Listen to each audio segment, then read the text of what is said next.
without further ado, I'm going to introduce Victoria Wilson, Foster Hirsch, Douglas Colby. Thank you. Thank you, Julian. Welcome, everybody, to our first spring-summer Talk of the Town. This is a special evening, and we're so grateful everybody came. We're here to celebrate Douglas Colby and his extraordinary collection. And Douglas, this is a premiere because these images, this extraordinary collection, which we will talk about how it came to be in a second, have never been seen before in public outside of Douglas's extraordinary apartment. So this is a gift to all of us, and we're very grateful to Douglas for agreeing to do this. Now, the way this came about, Foster, over to you. Okay, thank you. I, for years, have been telling everybody I know that my dear friend Douglas has the world's finest collection of costume and set designs for original productions of Broadway musicals. And so Vicky's my partner. We're doing so many things together. I said, Vicky, you really have to see this collection. So she went, and she was so overwhelmed that on the spot, she said, Douglas, will you come and do a talk of the town? On the spot. So that's why we're here. Well, first of all, the first thing I said is, oh my God, it's a book. Of course, as a publisher, you would. As a publisher, I could see it already, and I could see the captions and the text. And so it's a step at a time, and here we are. Let me just tell you a little bit about this man. You know Foster Hirsch. I've published him for 30-odd years and counting. But no, the man to my far right is Douglas Colby in Seersucker. And he is a man of the theater. His earliest memory is going at the age of 2. He saw the original production of My Fair Lady, and we're going to give him a test after, with Rex Harrison and Julie Andrews. His grandparents, he has a special perspective. His grandparents owned the Algonquin, which is where this tale began. He went to Princeton, Yale School of Drama. He's written for The Spectator and other British publications. He's written a book about British theater, As the Curtain Rises, on British drama, 1966 to 1976. And it goes on, he's written a musical comedy, etc. He's a man of many talents. But what he's most talented at is seeing and wanting, and his obsession is something to be totally admired, and we bow down to it because there's nothing better than obsession. And for anybody who's gone to his apartment, you will know that what wall space is left, there is no wall space, whether it's the kitchen, the closets, the bathroom, but everything there is, as they say, terse. So, Douglas, over to you. Let's ask the first question, of course, is when somebody has an obsession like this, how did it start? This collection begins with the composer, Julie Stein. I loved his scores for Gypsy and Funny Girl and many others, but there was one great musical, his one collaboration with Yip Harburg, that had the worst luck of any musical in the history of Broadway. It opened to almost unanimous raves in the dailies, except there was one problem. On opening night, a second-string critic was sent to review it, and he panned it. Walter Kirk absolutely wrote a love letter. And 2 weeks later, the chief critic for the New York Times, Clive Barnes, referred to it as effortlessly the season's best musical. So it closed 4 weeks later, and its designer was the great, most honored set designer of the period, Oliver Smith, who won 6 Tony Awards for My Fair Lady and West Side Story and The Sound of Music and Camelot and Hello, Dolly and Baker Street. Wow. And he also designed during that period the lobby and the Rose Room restaurant of the Algonquin Hotel. So my aunt and uncle, Barbara and Andrew Ansbach, were very friendly with Oliver Smith, and they decided that as a high school graduation present for me, they gave me 2 charming sketches they knew of my obsession with Julie Stein and this musical, and they gave me 2 sketches from Darling of the Day, and thus the collection was born. Well, wait a minute. How old were you when they gave you those? Oh, it was a high school graduation. I mean, look at that. I don't know, 18? No, but I mean, it was a high school graduation, so it started then. Yeah. Well, it started at 2, but it started then. Yeah, yeah. And so, go ahead, folks. That's your first, that isn't an acquisition, though. No, it that was was a a gift. gift. Yes. But then you didn't know when you were given the gift that you were going to become a collector, did you? You didn't know. No idea. Years passed before there was anything else. Really? Yes. And then you acquired your So- first piece, Yes. which is the real beginning of the collection. Yes. And how did you acquire that? It began almost as an accident. I was in London, in Leicester Square, and there was a costume shop called Berman's, and in the shop at Leicester Square, there was a bin, and it said £5 each for costume sketches. And I rummaged through, and I instantly recognized designs for another Julie Stein musical, Gypsy. So they were only £5, and I bought them. Now, it's interesting, but everybody thinks of Gypsy as a musical that's done almost every year. But at that point, it took 13 or 14 years before it had its second major production in London with Angela Lansbury.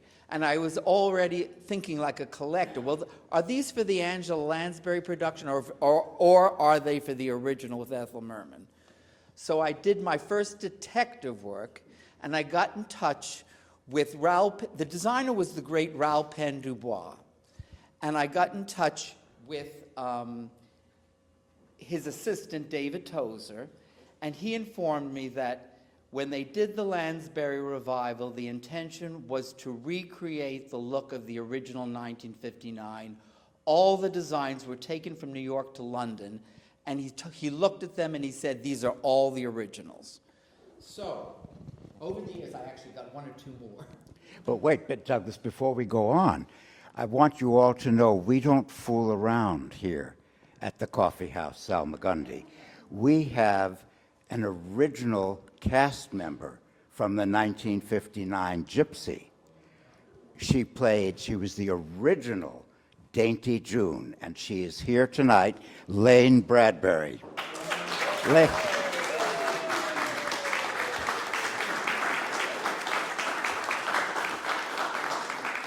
And she has great stories about Ethel Merman for another occasion. So speaking of Merman, this is Raoul Penn Dubois' original costume sketch for one of the most iconic costumes in musical theater history. Mama Rose walking down the aisle at the beginning and shouting, "Sing out, Louise." So when you realized what it was, well, first of all, a collector, it's sort of like, I imagine it is sort of like a biographer. When you need the information, when you need the detail, you will stop at nothing to get it. And was that the fever that possessed you? Yes, and I started setting up my own rules and parameters for the collection almost instinctively. Like, I knew that I wanted only the original productions. I knew that I wanted every great set and costume designer and every great songwriter to be represented, but I also wanted every great star of the musical theater. So I'm going to go on to, I wanted something by Julie Andrews, for Julie Andrews. I'm sorry. I should mention one other thing. At this point, I started meeting designers and becoming friendly with them, and one of the great designers that I met and became friendly with was Miles White, who designed another Julie Stein musical. his first musical. And this is High Button Shoes by Miles White for Julie Microphone. Stein's first musical. Now, back to the story. Back to the microphone. Get your microphone in position. So, I had costume sketches for the chorus of both My Fair Lady and Camelot. This is a Cecil Beaton for the Ascot scene in My Fair Lady. And this is a costume sketch by the great Adrian, who came back to New York from Hollywood to do his last musical. And this is, he died working on it. And, but I didn't have a sketch for Julie Andrews. Wait a minute. Where did you find that? How did you find that? That's a long story. Well, Really? yes. Basically, there was a dealer who was friendly with Adrian's sister, and I traveled to. It's a funny story, but it's too long a story. But it's Camelot. Okay, so, but the question is, did it lead you from hither and thither to yon and beyond? It led me to, okay. A dealer was selling sketches by Adrian for Camelot in New York City, and he was selling, and got a phone call, and I heard he's selling them at the Pierre. So I went to the Pierre Hotel, thinking, only to find out it was the Pierre, P-I-E-R.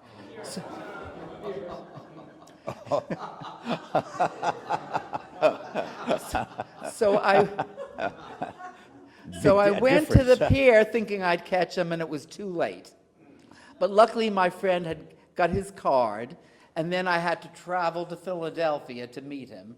And it was a good thing that I'd made the mistake, because all the sketches that he had to offer in New York were mediocre. But when I went to Philadelphia, in his apartment was one fabulous sketch for Camelot, and this was it. And if I hadn't made that mistake, I would never have gotten the great sketch. So that's how I got my So you know the spirit of Julie Stein was looking out for you the whole time. Yes. So anyway, I wanted a sketch from Julie Andrews' The Boyfriend. And I approached the supervisor of the New York production, and he told me that I shouldn't bother. The sketches were just nothing, and just forget about it. But I learned a life lesson that never be sure of what was. When somebody tells you that a design doesn't exist, never be so sure. So I was in London again, and I called the Players Theatre where The Boyfriend had begun, and they told me that the original designer, Reginald Woolley, who was the head of the theater, and the designer had died, but they forwarded me to his sister. And I phoned her, and she said, I'm on my way to India for the season, but call me around Christmas time, because her nephew was coming to visit, and they would see what they might find from The Boyfriend. So I called on Christmas time, and she had told me that in a closet on the top of a shelf, they found a box full of wonderful sketches for The Boyfriend. I was on the next plane to England. By way of India. Then I took a train wide, and this lovely sister and her nephew took out a box, and there were the most charming sketches. So they said I could take any two I wanted as a present. This is Julie Andrews by Reginald Woolley in The Boyfriend for the number A Room in Bloomsbury. And here are the Bathing Beauties from Sur la Plage from the original production of The Boyfriend. Tell us about this. My favorite. This is your favorite, right? Okay. This is your favorite. Okay. Foster wanted to ask me what Yes. was my favorite design. I need to give you some background. There were two designers whose work was virtually impossible to find. One was Lemuel Ayers, and the other was Howard Bay.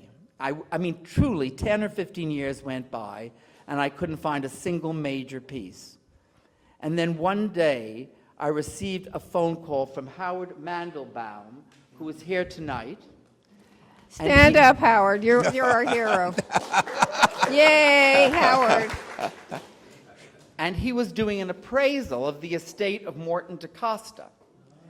And the estate had two pieces that were for sale. One for the failure Saratoga with Carol Lawrence, and the other, and they considered that the important one because it was by Cecil Beaton. But the other design was a set backdrop for The Music Man, by far Howard Bay's most important and most brilliant design. And it was an opening night present from Howard Bay to Morton DaCosta. Now, at the time, I did not have the money to buy them. So I went to my grandmother and I told her, and she came out of her bedroom in her robe and her slippers. She kissed me and she handed me an envelope with the cash. So this is by far my favorite design for sentimental reasons. But Now, wait a minute. When you saw that, did you know what it was right away? Oh, absolutely. you knew it was from The Music Man? Well, yes, and I knew, well, they told me ahead of time. Oh. Well, And would on you- the back was a detailed inscription from Howard Bay to Teak, the nickname for Morton DaCosta, one of the most prominent directors of the period. But could you have on your own identified that No. as The Music Man? No, okay. But I want to ask you before we continue, do you make aesthetic judgments about the designs? Definitely. You choose them for aesthetic reasons or because they're historically important, or a combination? Are there ugly designs in your collection that are historically important? I don't think there are any ugly designs. Even the ones that are less skillful have beauty and character in them. So I think I've been very lucky in getting kind of the very best designs from virtually all the great designers. So you prize your collection as works of art, Yes. as well as historical yeah. Monuments of the of So by Broadway this theater. time, when you were at this particular moment, were you were becoming known as a collector? I tried to keep a low profile. But were I people didn't want the prices to go up. but were people coming to you and saying, "Here's we have this," Oh, or well, actually, at a certain point, I realized that many of the great designers were getting older, and if I wanted to make this a comprehensive collection and have examples of all the great ones, I would have to go after them. I mean, I got pieces at auction, I got pieces in stores, but I would say many of these pieces I got directly from the artists, and therefore I had the choice of the very best ones they had done. And when you went to visit or to see their work and to meet them, were they welcoming, and how did they regard their work? In relation, I mean, they didn't. I can tell you this: the most important ones were the easiest to deal with, and the less important ones, who had done were the most difficult. It would take me 30. There was one designer, and I'd seen a model. I won't say who it was. It took me 35 years to acquire that model. It was the only important show he had ever designed. Well, I guess there was a good reason why he held it close to him. Yes, because it was. It was for a Kander and Ebb musical. So you did get a Cecil Beaton. How many Cecil Beatons do you have? I have Cecil Beaton did only 4 musicals on Broadway, and I have all three out of 4. Well, I have My Fair Lady, and I have Saratoga, for which he won the Tony Award, and I have all the great designs for Coco. I don't have Tenderloin. So let's see Saratoga. I think that's him. So the other design that Howard Mandelbaum is responsible for me getting is this. This is a sketch by Cecil Beaton for Carol Lawrence as Cleo in Saratoga, and he says to Teak. That was Morton DaCosta's nickname. Now, the next slide, let's talk about this because I just was learning about St. Louis Woman. Okay. And this is a great set. Well, I mentioned to you that, first of all, I mentioned to you the 2 most difficult designers to find were Howard Bay and even more so Lemuel Ayers. Now, Why were they so difficult? that's another long story, but Ayers died when he was very young, in his early 40s, and Miles White told me he was the greatest designer he ever worked with. His 7 musicals are Oklahoma, Bloomer Girl, St. Louis Woman, Inside USA, Kiss Me Kate, Out of This World, and his final musical was The Pajama Game. This is an interesting story, but he not only wanted to be a designer, but he had ambitions of being a director and a producer. And when St. Louis Woman went into rehearsals, he was the director. Out of town, he was replaced by Ruben Mamoulian. It has a fantastic score by Harold Arlen and Johnny Mercer. But what's interesting is he found a young songwriter, 25-year-old songwriter, and he was going to produce his first work. It was Stephen Sondheim, and it was the musical Saturday Night. And the reason why Saturday Night never happened at that point was because he died, and then Sondheim was free to do the lyrics for West Side Story and Gypsy. But Lemuel Ayers' reputation is enormous. The highest. The highest. In fact, Oliver Smith said that if Lemuel Ayers hadn't died, he would never have had a career. In fact, that's why I go to the next 2 images. This is my favorite Oliver Smith that I own. This is his first musical, 1944, On the Town. This is Coney Island, and this is Oliver Smith's, his beginning. And here is another Oliver Smith. This is the Trapp family living room in the Sound of Music. Did you think this was Milziner influenced? Not at all. Because of those windows? I really don't know. I don't know. But John Lee Beatty was in my apartment, and he gave me this long speech of how brilliant this design was. I wouldn't have known it, but apparently this is it's a brilliant design. So did you know Oliver? Did you know I Oliver? sat next to him one night at the ballet, in between him and Santa Loquasto, and I listened to the two of them chat back and forth. I've met Oliver Smith a few times. And then the next is another, Okay. yeah. Since we're on Lemuel Ayers, his most important collaborator as a costume designer was Miles White, who became my good friend during the last 10 years of his life. And this is Oklahoma. This is a sketch, one of the very few surviving sketches for one of the main characters in Oklahoma. It's Judd Fry. It says Howard Da Silva.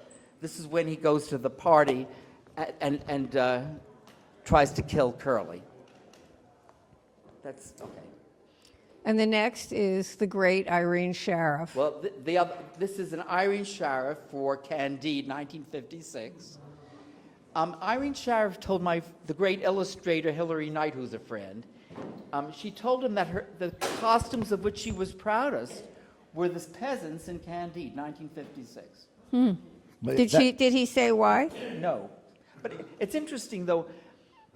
Harvey Schmidt, the composer of the Fantastics, I once asked him what was the most visually interesting musical he ever saw, and he said the original production of Candide, 1950, yeah.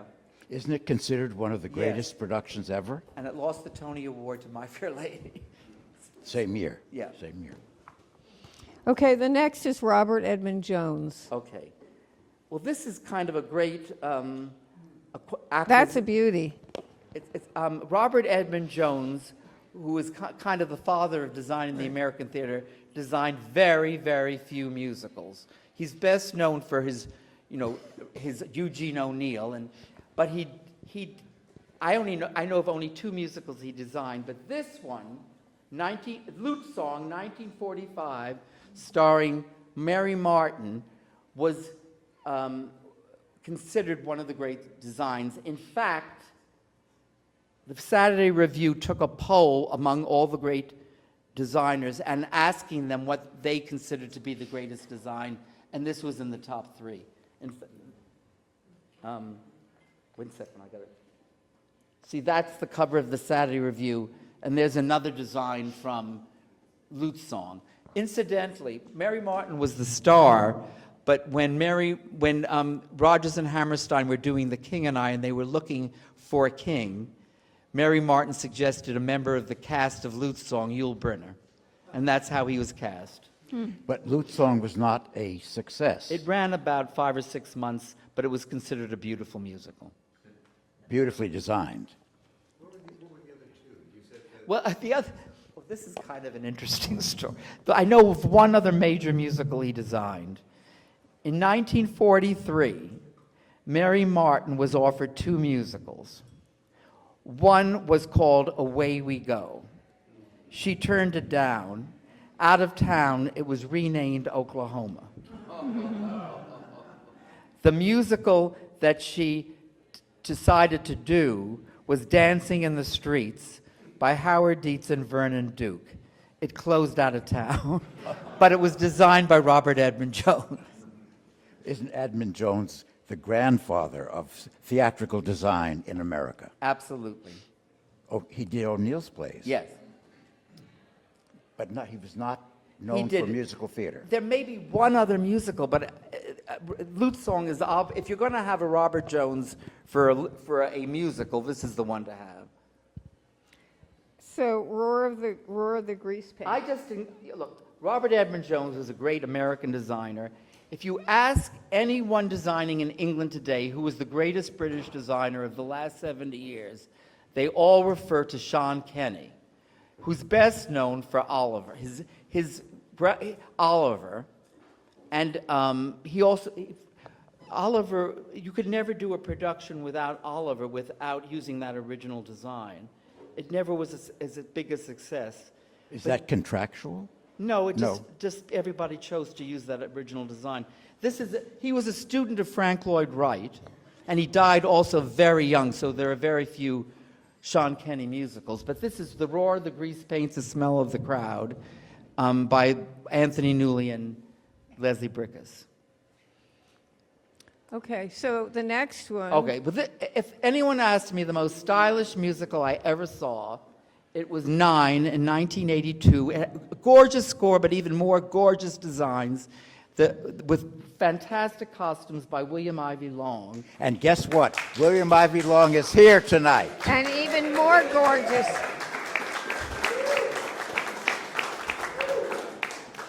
In the middle are 3 sheets with his first impressions of the entire show.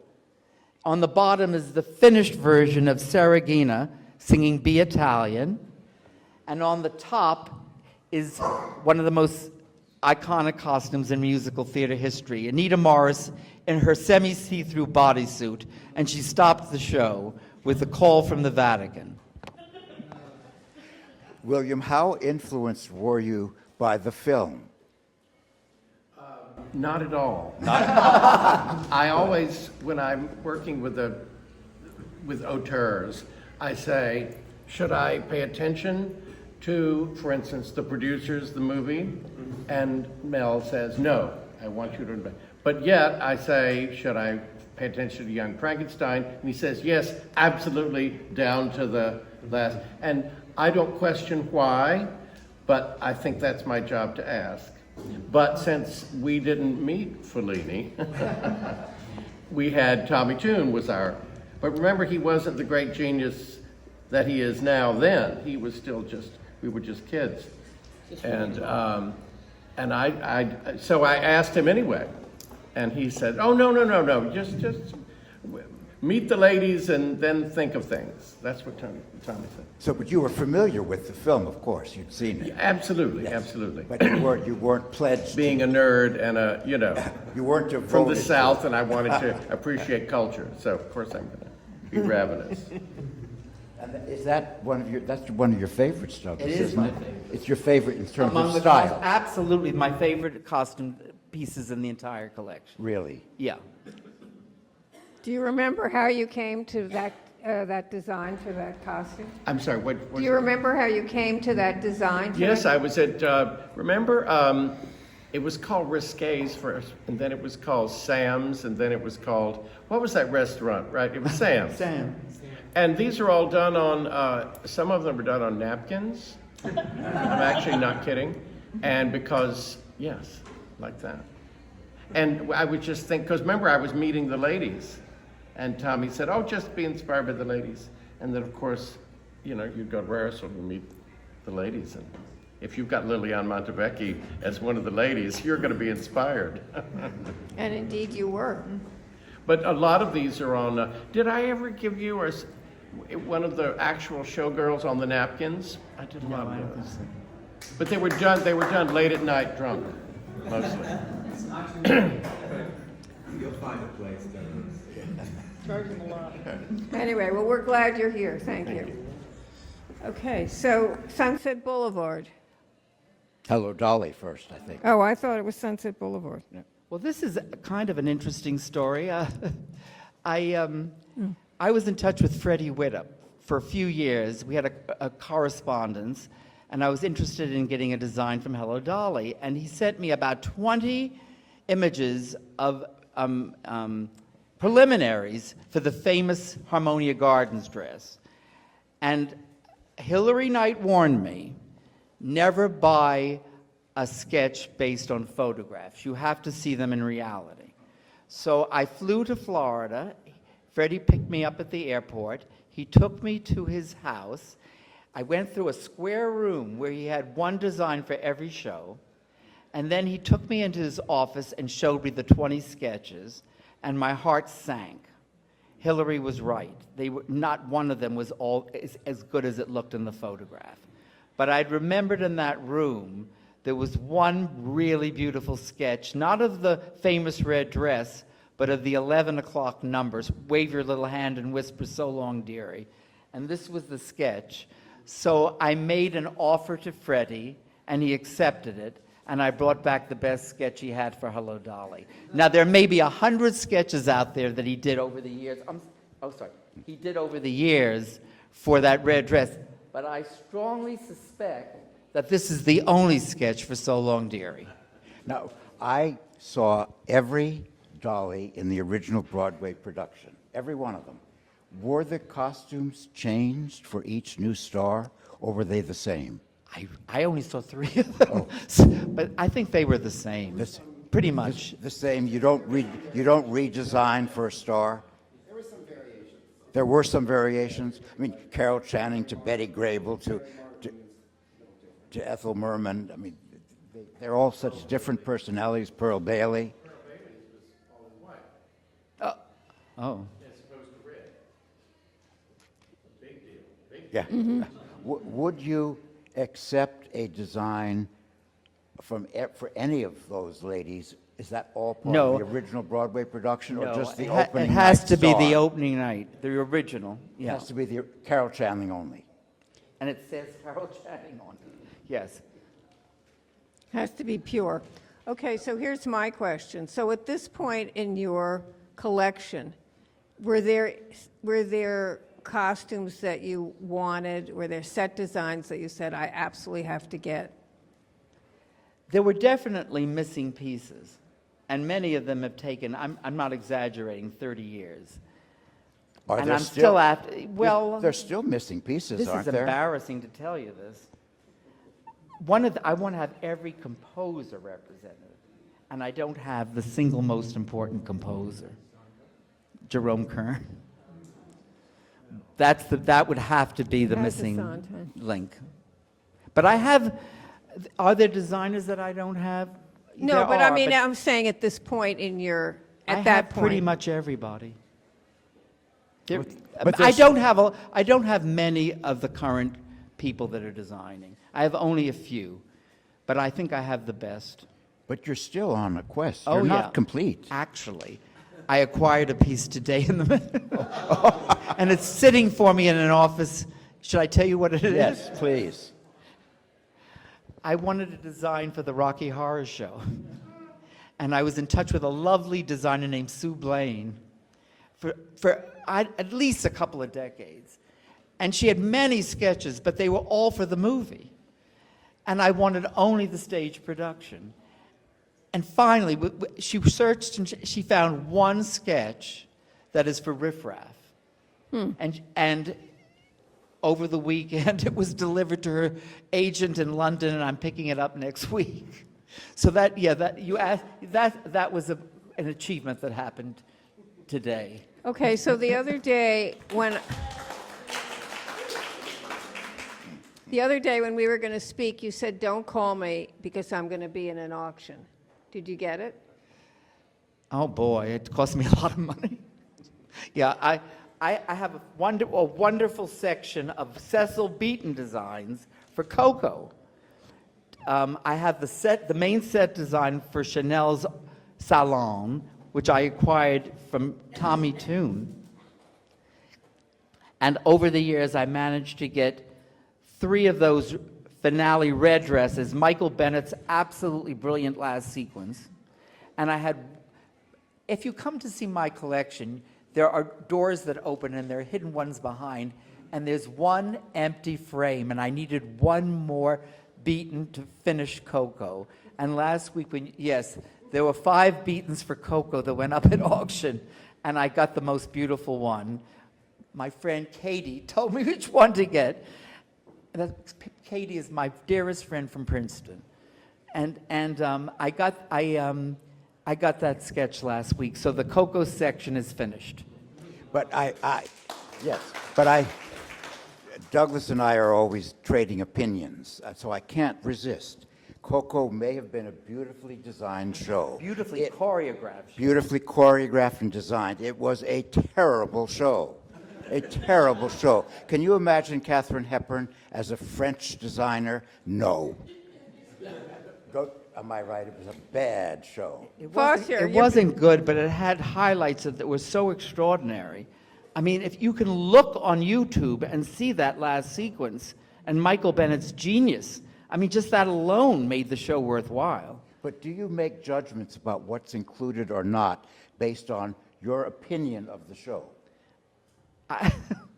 You know what I'm asking. One of the worst musicals I can think of is represented, but I won't say what it is. I won't.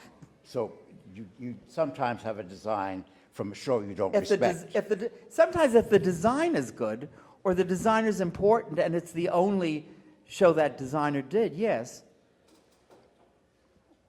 But I can't think of any examples right. Yeah. Okay, now let's move to Sunset Boulevard. Okay.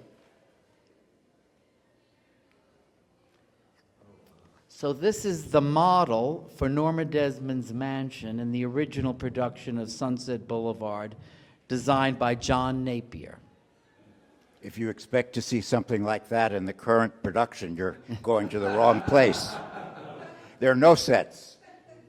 And how did you come to this? Oh, amazingly, it was on eBay. Oh, you're kidding. No, this is actually only a small part of the entire model. It's probably 5 or 6 times as big, and it included all the other sets in the show.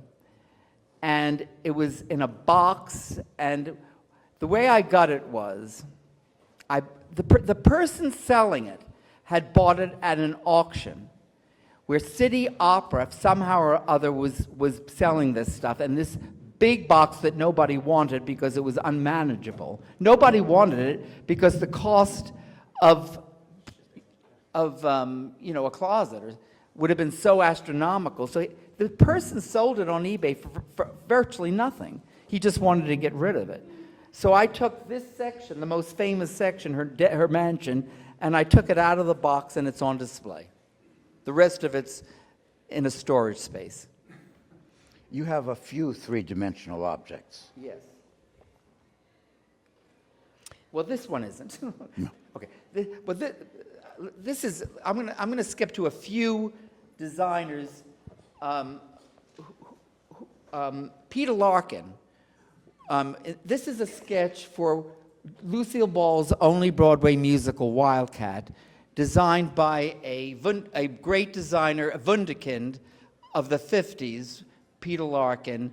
And at the end of the show, a shack is dismantled and reconfigured into an oil derrick, and it was a great coup de théâtre. And Peter Larkin was considered a genius of the period. Walter Kerr said, Peter Larkin paints a sky, a beautiful sky, the color of orange juice, and another beautiful sky, the color of tomato juice, before everyone runs out of juice. Okay. Oh, sorry. Oh, wait, go on. Oh, okay. This is a sketch for I Can Get It For You Wholesale, the debut of 19-year-old Barbara Streisand by a designer named Will Stephen Armstrong, who died very young. And I just think this is an absolutely beautiful design of 7th Avenue in the Garment District. And it was an opening night present from Will Stephen Armstrong to the director, Arthur Lawrence. And this is one of your personal It's one favorites? of my absolute favorites. I just think it's so beautiful and it's so decadent. Now, But- was this sold? I mean, did the Arthur, it's amazing. There was an Arthur Lawrence auction, and this piece was so hideously rotted, the frame was so rotted, that it distracted from the beauty of the designs. Nobody bid on it except me. Huh. So I was lucky with this one, but I love it, yes. Pleasures and Palaces. Okay. Okay. You want to talk Yes, about that's here because of me. That's my favorite design in the collection, and I hope Douglas will will it to me. I think it's beautiful for Frank Lesser's unproduced, what close happened- out of town last musical. The last musical by Frank Lesser opened in Detroit in the mid-1965, directed by Bob Fosse, and it was designed by Robert Randolph, who was very popular in the 60s. He was the quintessential 60s designer with Bye Bye Birdie and How to Succeed in Business and Little Me and Sweet Charity and others. And this musical, this is like a few photographs, but this is a record of what the great Frank Lesser's last musical looked like. And if I can drop a name, when Stephen Sondheim was in Douglas's apartment for an event, and I was privileged to be there, I was sort of following him around as he went through the collection. He stopped and he looked at this and studied it, and he knew what it was. And he said, that's a magnificent design. So Stephen Sondheim agrees with me. Is it one of your favorites? I love Douglas? it. I love it. Yeah. That's What was Pleasures and Palaces? I'm sorry, what? The name of the show. Pleasures Pleasures and and Palaces. Palaces. It's amazing. The Spiewaks, who wrote Kiss Me Kate, had written a play, and I can't remember the name of it. Yeah, but it ran one night. Walter Matthau was in it. But even though it ran only one night, they thought it would make a musical. Well, the musical version didn't even run one night.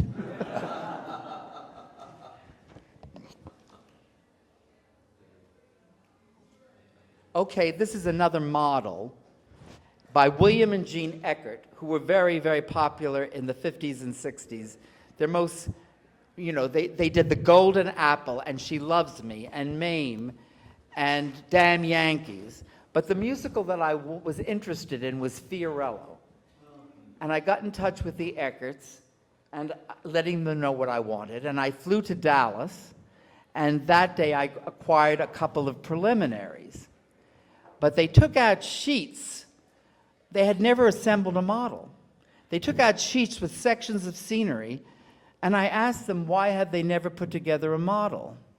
Anyway, years passed, and I called them to ask them a question because I found out that Saturday night, the Sondheim musical, was supposed to have been designed by the Eckerts. And I wanted to see if anything existed. Mr. Eckert told me that the idea of assembling the model, he had done it. It was ready, and he sent it to me in the mail. And that's the model for the famous sequence when LaGuardia is campaigning for office. And it's interesting because he used this crayon evocation as the solution to the design. LaGuardia's association with reading the funny papers and children and his own childlike character. And it doesn't really have the coloration of almost any other musical, but it's supposed to evoke crayons. And by the way, when he's campaigning, the signs, you see the Hebrew sign and the Italian sign, they would change to explain which district he was in.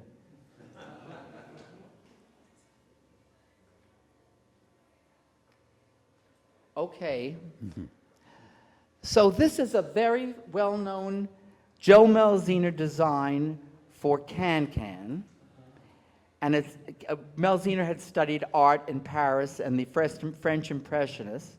And this was meant to be in the style of Toulouse-Lautrec. This is a beauty, I think. It's in many books. Yeah. But Melziner is known primarily for drama, not musical, is that right? Well, another designer once told me that he was the greatest designer of all for drama, for plays where the sets were fixed.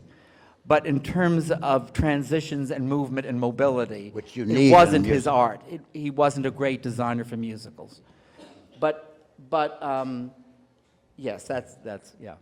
This is the show that begins the great success of Gwen Verdon. She comes out of the chorus and becomes a star. The next show is the last show for Gwen Verdon, Chicago, and this is a Tony Walton design that was, he had done 5 variations on a theme, similar. This is not the, you may think you recognize this image, but it's actually different than any you've seen. But it was both the show curtain and the poster, and I love it. But it's different from the contemporary ads. Oh, for this yeah. Chicago. This design was only for the original production, and this was not the one that was finally used. It's in the style of Reginald Marsh. Oh. Let's go to the Robin Wagner. Here's another model. Well, you know, timing is my favorite musical is A Chorus Line. It was the greatest night of my life, actually. But when I went, timing is everything in collecting. And when I went to Robin Wagner's office in the hopes of acquiring a piece, he was in the middle of designing a revival. I think it was it 2010? He was doing a revival. And now the design of Chorus Line may seem simple, but it's actually genius because during workshop, they had lots of scenery and lots of props and lots of everything, and it got simpler and simpler and simpler until he fell upon the idea of periactoids, 8 periactoids, a 3-sided pyramid that would have only 3 walls, one all black, one all mirror, and the finale, which would be a geometric pattern. Okay, this is the original. But when Robin Wagner was designing the revival, he wanted to do something new. So he designed a completely different finale wall. It wasn't as good as this. But I bring this up because he had done the new one, he was perfectly willing to put aside the old one, and he sold me this one. So this is if it hadn't happened at that moment in time, I don't think I'd have the model for A Chorus Line. Okay, next. Fake Dear World. Okay, so now the collection also includes poster art, the original poster art for great posters of the musical theater. And this is a great one. It's by Fay Gage for Dear World with Angela Lansbury. And Roger Puckett, who owned Triton Gallery, the store that sold posters, when he was retiring, they asked him what his favorite poster was of any in the history of musical theater, and he said it was Fay Gage's for Dear World. Do you agree? I love it. I don't know that it's my favorite. Oh, I'm sorry. Okay. Many dear friends have helped me with this collection, but none has been dearer than the illustrator Hilary Knight, best known as the artist of Eloise at the Plaza. He's still alive and thriving in California, and I have many Hilary Knight original artworks. But one of my favorites is a musical called Come Summer that ran a week. It was Ray Bolger's last musical, and as a Hilary had done preliminaries for Come Summer, and this one, I don't know if you can see it, but he filled it in for my birthday. Happy birthday, Douglas Colby, and a lot of other witty reviews that he said in there, and this is, I cherish this one. Okay, the great Joseph Urban. In addition to Hilary's own great artwork, one day he surprised me in my apartment bringing in some large object, and it was a canvas that he unfolded. And it was this. This is a Joseph Urban canvas for the ceiling of the Ziegfeld Theater that opened in 1927. And it was torn down many decades later. It was one of the great crimes of New York City. The Ziegfeld Theater was considered the most beautiful theater in New York, but these canvases were stripped from the ceiling and thrown in a garbage heap, and they were rescued. Who was the great photographer who went around on a bicycle? Yes, he was the one who rescued them. And Harry Rigby, the producer, acquired 2 from him, and when Harry died, he left 2 to Hilary Knight. And Hilary Knight gave me 1, and now it's in my bedroom as the headboard of my bed. On to the next. Yeah, Yeah. now we're on to. Okay, we're going to go to Mr. Stephen Sondheim. Okay, so I have designs for virtually every Sondheim musical, but I want to talk about a particular period. In the year 1970, which is the year that Sondheim becomes Sondheim. Before that, he had 2 failures in a row. One was Anyone Can Whistle, and the other was Do I Hear a Waltz, his collaboration with Richard Rodgers. This is a Benny Montresor design of Venice for Do I Hear a Waltz during Sondheim's difficult period. It's a beautiful design. Okay, wait, I'm going to go back. Okay, I want to tell you, okay. So in 1970, Stephen Sondheim had 2 musicals scheduled. One in the fall would be a straightforward murder mystery musical set in the Ziegfeld Follies, and everyone was set. The producer was Stuart Ostrow, the director was Joseph Hardy, and the designer was Joe Malziner. The second musical would be a musical about marriage in New York, directed by Harold Prince. And here are Boris Aronson's designs for Company, one of the greatest designs in the modern age. Now these designs were put together after the fact because the choreography is correct, but these are the only representations, other than the model, of the original production of Company by Boris Aronson. The following year, Harold Prince and Sondheim took The Girls Upstairs, which was supposed to be a murder mystery, Who Will Do It? And they turned it into Follies, a Fellini-esque musical about time and memory and ghosts, and a masterpiece. And the last sequence of Follies in Loveland is designed by Boris Aronson and Florence Klotz. The doily backdrop, I call them 18th century Las Vegas showgirls. The reason I told you the whole story is because this is Joe Malziner's design for The Girls Upstairs, the show that was canceled. Was this hard to find, that one?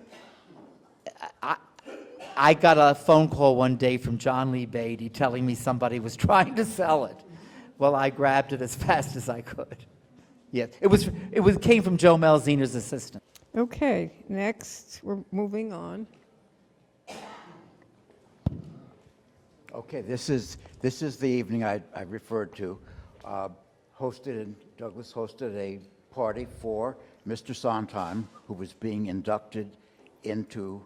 There was a New York State Writers Hall of Fame, and Stephen Sondheim had been chosen. But the day of the event, he was sick and couldn't show up, and they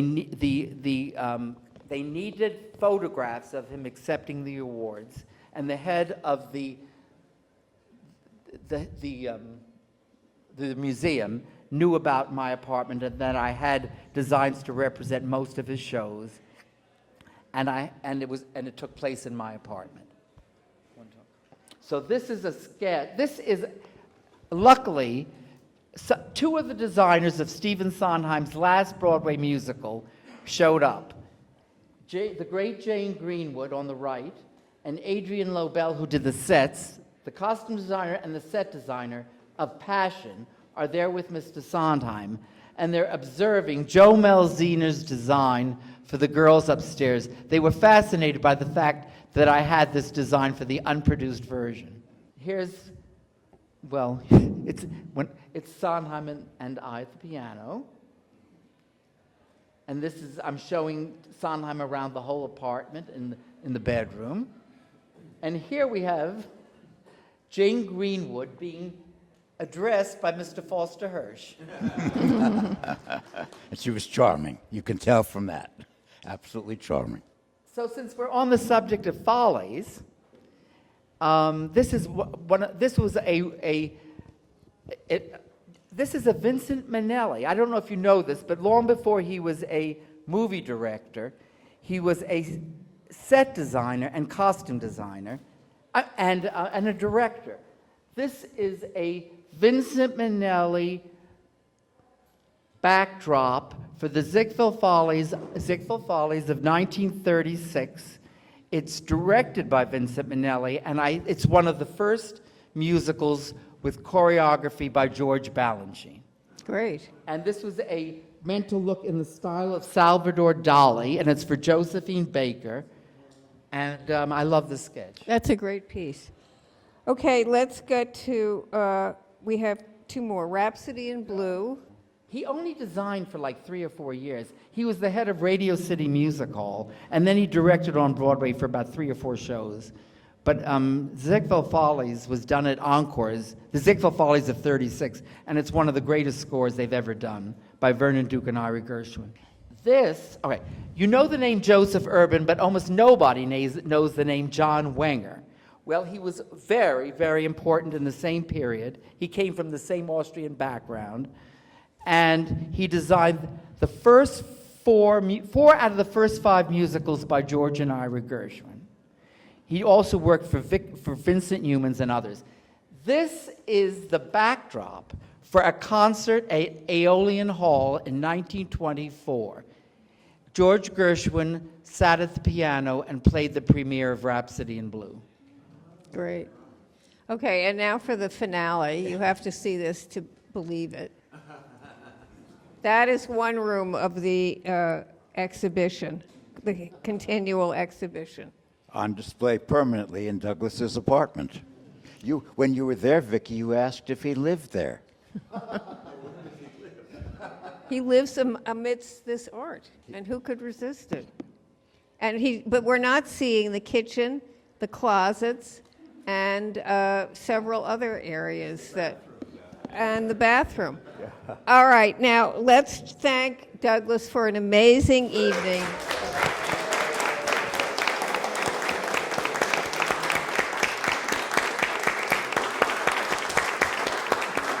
And we also need to thank Nicholas Latimer for taking the photographs and did a great job. Stand up, Nicholas. Stand up. Thank you. What do you envision as the future of your collection. Should people be able to see this after Douglas? I guess my dream is that somewhere we'll want it as a permanent exhibition. I've approached various people, but and there's enthusiasm, but they want to have it. Oh, I'm sorry. There's enthusiasm, and people want a 3-month exhibit, but basically, like Lincoln Center, who would give me an exhibit, would take all the paintings out of the frames and digitalize them, and they would never be seen again, and not in person. And I think it's much more interesting if people want to come over. It's much more interesting to see them in person. Of course, there's a sense of presence with them there rather than digitized, as you say. I think you'll have to make the apartment a museum. To keep it that way. I have something relevant here, which is a note of appreciation from Hal Prince, who went to visit the collection, and there's just one paragraph that's relevant. He said, "It is astonishing, comprehensive, so well displayed and annotated. I guess it defies description, except to say, wouldn't it be wonderful if you could put it all in a book and describe how you came by these works and what they represent?" And wouldn't it be wonderful to have this as a book? But look, before we disband, first of all, I want to thank everybody for coming. This has been a great evening. And thank you again, Douglas and Foster, my colleagues. And coming up, I just want to say a couple of things about what's coming up for Talk of the Town in the fall, because we have a great lineup, which is in September 10th. We're having a fabulous discussion with the editor, Alti Carper, and the translator of the Chaim Grada novel. Chaim Grada is considered, along with I.B. Singer, to be the greatest Jewish writer of the 20th century. And despite the widow, speaking of Shoot the Widow, who refused to allow Grada's manuscript to be translated, it was translated finally after decades, and we will be discussing that in September. That's September 10th. And then after that will be, I'll give you the date, October 22nd. We will be here with Neil Baldwin, whose biography of Martha Graham I published last year. And it's a spectacular book, and has been called majestic and magnificent, and it is. And she is, of course, was an amazing choreographer. Then in November, we're having Nell Nugent come, great producer, Tony Award winner of so many. I'll read you the list, which is sort of unbelievable. Among them, The Roommate, For Colored Girls, Latin History for Morons, M. Butterfly, Love Letters, The Trip to Bountiful, American Buffalo, Nicholas Nickleby, Tango Argentina, Cyrano, Much Ado About Nothing, Glass Menagerie, Night Mother, Mass Appeal, The Dresser. It goes on, Crimes of the Heart. You get the picture.